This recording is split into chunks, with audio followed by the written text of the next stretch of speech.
Hello, little buddy. Hello there. What do you know about shorthand? Shorthand?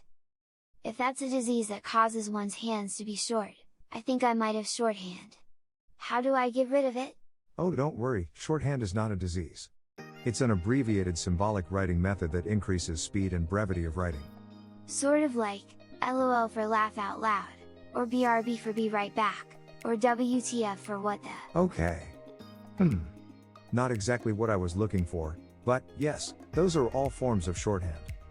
Hello everyone, hola a todos, and welcome back to my YouTube channel. Y bienvenidos de nuevo a mi canal de YouTube. Today, you are going to learn how to write a routine that converts a string to star shorthand. And what exactly is star shorthand? Star shorthand is the process of replacing multiple occurrences of a character within a string, with the character, followed by an asterisk, or star, and the number of times the character is repeated. Really? That's it? Let's do this.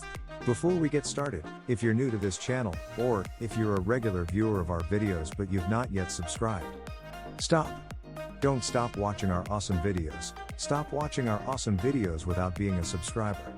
Take a moment and like this video, subscribe to this channel, and click on the notification bell to receive a notification every single weekend when we upload new content. Now, tell us how you'd solve this problem, little buddy? First, let's instantiate a string builder, and assign it to the variable, sp. Next, let's define a character, containing an empty character, and assign it to the variable, last.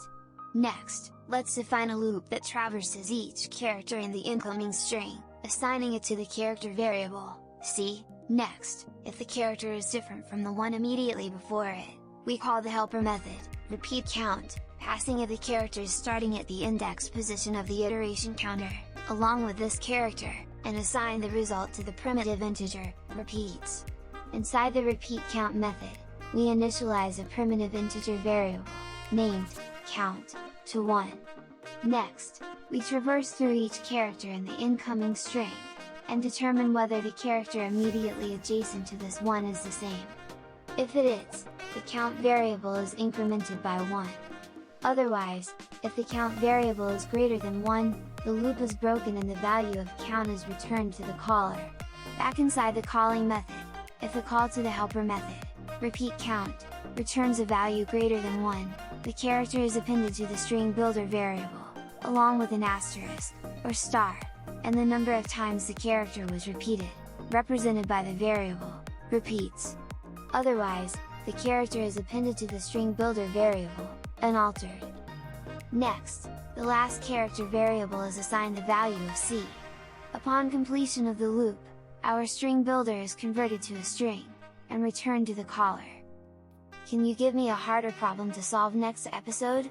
Thank you for watching this video. If you found this video helpful, please, comment below. Remember to subscribe to this channel, and we look forward to seeing you in the next episode of... Wow! How'd you code that?